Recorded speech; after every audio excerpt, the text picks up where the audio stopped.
సినిమాను హిట్ చేసే ఫార్ములా అంటూ లేదు. ఒకటి ధైర్యం చేసి ట్రెండ్ సెట్ చేయటం, మరొకటి సింపుల్గా ట్రెండ్ ఫాలో కావటం. వీటికి కూడా సక్సెస్ గ్యారంటీ ఉండదు. కానీ రావిపూడి మాత్రం జూనియర్ రాజమౌళిలా తయారయ్యాడు. కామెడీ అనే జానర్కు బ్రాండ్ అంబాసిడర్గా మారాడు. స్టార్ హీరోలతో సింపుల్ గా సూపర్ హిట్స్ కొడుతున్నాడు. సినిమా ఇండస్ట్రీలో సక్సెస్ రేట్ తక్కువ. అలాంటి పరిశ్రమలో సక్సెస్ కు కేర్ ఆఫ్ అడ్రస్ గా మారాడు రావిపూడి. ఫ్లాపుల్లో ఉన్న హీరో వచ్చినా, వరుస బ్లాక్ బస్టర్స్ లో ఫామ్ లో ఉన్న స్టార్ హీరో అయినా సినిమా అనగానే రావిపూడి తగ్గేదేలే అంటాడు. మినిమం సూపర్ హిట్ అందిస్తాడు. 2015లో పటాస్తో మొదలైంది సక్సెస్ స్టోరీ. 2025 వచ్చేసింది, ఇంకా కంటిన్యూ అవుతోంది. కళ్యాణ్ రామ్, రవితేజ లాంటి హీరోలైనా, మహేష్ బాబు లాంటి సూపర్ స్టార్ అయినా, బాలయ్య, వెంకటేష్ లాంటి సీనియర్స్ అయినా, ఇలా ఏ జనరేషన్ కు సంబంధించిన స్టార్ అయినా సరే రావిపూడి డీల్ చేయగలడు. సూపర్ హిట్ బ్లాక్ బస్టర్ అందివ్వగలడు. అలాగే ఇప్పుడు మెగాస్టార్ వరకు వచ్చాడు. పటాస్ నుంచి రావిపూడి బలం అంటేనే కామెడీ. ఏదో ఒక స్టోరీ రాయడం, దానికి తగ్గట్లు కామెడీని నింపడం, సీజన్ కు తగ్గట్లు సాంగ్స్, ఫ్యాన్స్ కోరుకున్నట్లు ఎలివేషన్స్, ఇదే ఫార్ములాని పటాస్ నుంచి కంటిన్యూ చేస్తూ వస్తున్నాడు రావిపూడి. ఇప్పుడు చిరు చిత్రానికి సేమ్ ఫార్ములా రిపీట్ చేయబోతున్నాడు. బిగ్ బాస్ తోనూ బ్లాక్ బస్టర్ కొడతాను అంటున్నాడు. సినిమా ఓపెనింగ్ రోజు నుంచే ఆ కాన్ఫిడెన్స్ తో కనిపిస్తున్నాడు. వచ్చే సంక్రాంతికి మూవీని రిలీజ్ చేస్తానంటున్నాడు. మూడో భాగం ఈ మాట కోసమే మాలీవుడ్ మొత్తం కళ్ళల్లో ఒత్తులేసుకొని మరీ ఎదురు చూస్తోంది. ఎందుకంటే ఎంపురాన్ అసలు కథ మూడో భాగంతోనే ముడిపడి ఉంది. కానీ రెండో భాగం ఘన విజయం సాధిస్తేనే మూడో భాగం అన్నాడు దర్శకుడు. కానీ ఎంపురాన్ 2 ఎవరు ఊహించినంతగా వసూళ్లను రాబడుతోంది. దాంతో లూసిఫర్కి మూడో భాగం కన్ఫర్మ్ చేసింది చిత్ర యూనిట్. ఇంతకీ పార్ట్ 3 స్టోరీ ఏంటి? అతని పేరు స్టీఫెన్, కానీ కొందరు మాత్రం ఖురేషీ అబ్రహం అంటారు. మరికొందరికి లూసిఫర్, ఇంకొందరికి ఎంపురాన్. పేర్లు వేరైనా స్టోరీ మాత్రం ఒక్కటిదే. ఆ ఒక్కడే మోహన్ లాల్. 2019లో మొదలైంది ఈ సినిమా కథ. ఈ మధ్యే రెండో భాగం విడుదలైంది. మోహన్ లాల్ కు పృథ్వీరాజ్ సుకుమారన్ ఎలా కలిశాడు అనేది రివీల్ అయింది. 5 రోజుల్లో, ఇంకా చెప్పాలంటే 5 రోజుల లోపే 200 కోట్లు వసూళ్లు. మాలీవుడ్ లాంటి చిన్న సినీ పరిశ్రమ నుంచి ఈ స్థాయి వసూళ్లను ఎవ్వరూ ఊహించలేదు. ప్రస్తుతం బాక్సాఫీస్ వద్ద 300 కోట్ల వైపు పరుగులు తీస్తుంది. మలయాళ సినీ పరిశ్రమలో ఆల్ టైమ్ ఇండస్ట్రీ హిట్ కానుంది. అందుకే మేకర్స్ మూడో భాగం అనౌన్స్ చేశారు.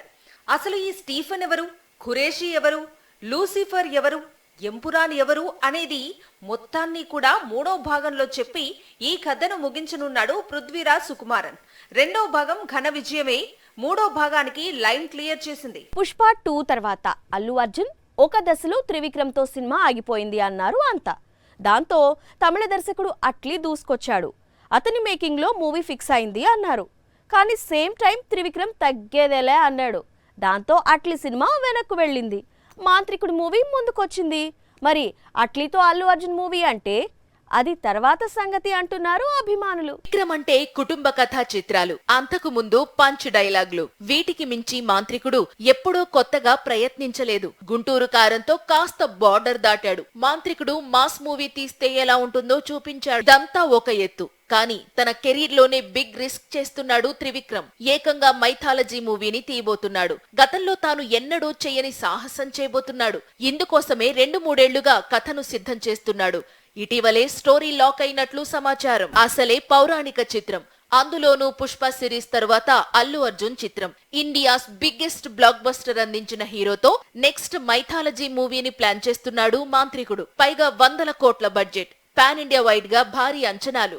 వీటన్నిటినీ దాటుకుని త్రివిక్రమ్ బ్లాక్ బస్టర్ అందుకోవలసి ఉంటుంది. వచ్చే అక్టోబర్ నుంచే అలవైకుంఠపురంలో కాంబినేషన్ లో సినిమా సెట్స్ పైకి వెళ్లనుంది. ఈ విషయాన్ని ఈ చిత్ర సహనిర్మాత నాగవంశీ మ్యాట్ 2 ప్రెస్ మీట్ లో కన్ఫర్మ్ చేశాడు. తమిళ సినీ పరిశ్రమకు పెద్ద కష్టమే వచ్చింది. వరుసగా అక్కడి స్టార్ డైరెక్టర్స్ ఫెయిల్ అవుతుండడం కోలీవుడ్ గుండెల్లో రైళ్లు పరిగెత్తిస్తోంది. మొన్నటికి మొన్న శంకర్, ఇప్పుడు మురుగదాస్, అంతకుముందు శివ. ఇలా అయితే ఎలా అంటూ నిర్మాతలు వణికిపోతున్నారు. ఇక హీరోల పరిస్థితి అయితే దారుణం. శంకర్ పేరు వినిపిస్తే ఒకప్పుడు పాన్ ఇండియా షేక్ అయ్యేది. ఎలాంటి సినిమాలు తీశాడు, ఎలాంటి మేకింగ్ తో అబ్బురపరిచేవాడు. టెక్నాలజీ అందుబాటులో లేని రోజుల్లోనే వెండితెర అద్భుతాలు సృష్టించాడు శంకర్. మురుగదాస్ కూడా అంతే. ఒక గజని, ఒక తుపాకీ, ఒక కత్తి. ఒకప్పుడు మురుగదాస్ పేరు ఇండియా అంతటా మార్మోగింది. తమిళనాట అజిత్ లాంటి స్టార్ హీరోకు వీరం, వేదాళం లాంటి బ్లాక్ బస్టర్స్ అందించిన చరిత్ర ఉంది శివకు. కమర్షియల్ మూవీస్ తీయడంతో సెపరేట్ స్టైల్ క్రియేట్ చేసుకున్నాడు శివ. కానీ ఇప్పుడు ఈ దర్శకుల పరిస్థితి ఏంటి? శంకర్ గేమ్ చేంజర్ తీసి పాన్ ఇండియా డిజాస్టర్ చూశాడు శంకర్. శివ కంగువతో సూర్యకు కోలుకోలేని దెబ్బ కొట్టాడు. ఇక మురుగదాస్ కూడా సల్మాన్ లాంటి ఇండియాలోనే అతిపెద్ద స్టార్ సికందర్ కోసం డేట్స్ ఇస్తే డిజాస్టర్ తీసి బాలీవుడ్ కు షాక్ ఇచ్చాడు. ఇక భాయిజాన్ ఫ్యాన్స్ అయితే మురుగదాస్ పై ఫైర్ మీద ఉన్నారు. కోలీవుడ్ డైరెక్టర్స్ ఇస్తోన్న డిజాస్టర్స్ ఇప్పుడు పాన్ ఇండియా వైడ్ గా హాట్ టాపిక్ గా మారాయి. వీరితో సినిమాలు అంటే తమిళ హీరోలు, మిగతా ఇండస్ట్రీ స్టార్స్ భయపడిపోతున్నారు. బాలీవుడ్ ఒకప్పుడు కింగ్ ఆఫ్ ఇండియన్ సినిమా, కానీ ఇప్పుడు ఆ దరిదాపుల్లో కూడా లేదు. ఓ విధంగా కోలీవుడ్ ఏ సిచ్యువేషన్స్ లో ఉందో బాలీవుడ్ కూడా అదే పరిస్థితుల్లో ఉంది. ఇండస్ట్రీ నిండా స్టార్ హీరోలు ఉన్నారు, కానీ వారిని డీల్ చేసే డైరెక్టర్స్ లేరు. అందుకే బాలీవుడ్ హీరోలు సౌత్ వరకు వస్తున్నారు. ఏ డైరెక్టర్ దగ్గర డేట్స్ ఉంటే వారికి ఖర్చు వేసేస్తున్నారు. ఇండియాలోనే అతిపెద్ద film industry Bollywood, Khans box office rulers. కానీ హిందీ ఇండస్ట్రీ పతనం అవుతోంది. అందుకే అక్కడి స్టార్స్ అందరూ సౌత్ సైడ్ వైపు చూస్తున్నారు. ఫామ్ లో ఉన్న తమిళ దర్శకులకు, మాస్ మూవీస్ బాగా తీయగల తెలుగు దర్శకులకు జిందాబాద్ కొడుతున్నారు. బాలీవుడ్ దర్శకులను సల్మాన్ ఖాన్ ఎప్పుడో నమ్మడం మానేశాడు. అందుకే ప్రభుదేవ లాంటి దర్శకుడితో వరుసగా మూవీ చేశాడు. రీసెంట్ గా కూడా మురుగదాస్ కు సికిందర్ కోసం అవకాశం ఇచ్చాడు. ఇప్పుడు హరీష్ శంకర్ తో మూవీ చేసేందుకు సిద్ధమవుతున్నాడు.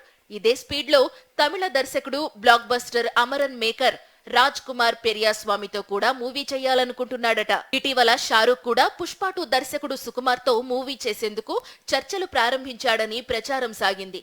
ఇక ఆమీర్ ఖాన్ ఆల్రెడీ కోలీవుడ్ లో టాప్ డైరెక్టర్ లోకేష్ కనగరాజ్ దర్శకత్వంలో సూపర్ హీరో మూవీ చేయాలనుకుంటున్నాడు. ఆల్రెడీ కూలీలో సైతం కీ రోల్ చేస్తున్నాడు. బాలీవుడ్ లో ఉన్న దర్శకుల కొరత వల్లే హృతిక్ కూడా క్రిష్ పోర్ లాంటి ప్రెస్టీజియస్ ప్రాజెక్ట్ కోసం తానే దర్శకత్వం వహిస్తానంటున్నాడు. గతంలో తండేల్ దర్శకుడు చందు మొండేటి చెప్పిన కథ విన్నాడు. రణబీర్ లాంటి హీరో సందీప్ వంగాను పిలిచి యానిమల్ కోసం డేట్స్ ఇచ్చాడు. ఇలా చెప్పుకుంటూ వెళితే చాలా పెద్ద లిస్ట్ అవుతుంది. హిందీ ఇండస్ట్రీ కష్టాలకు హద్దే లేకుండా పోతోంది. మొత్తంగా బాలీవుడ్ హీరోలను నిలబెట్టే పనిని తెలుగు, తమిళ దర్శకులు తీసుకుంటున్నారు.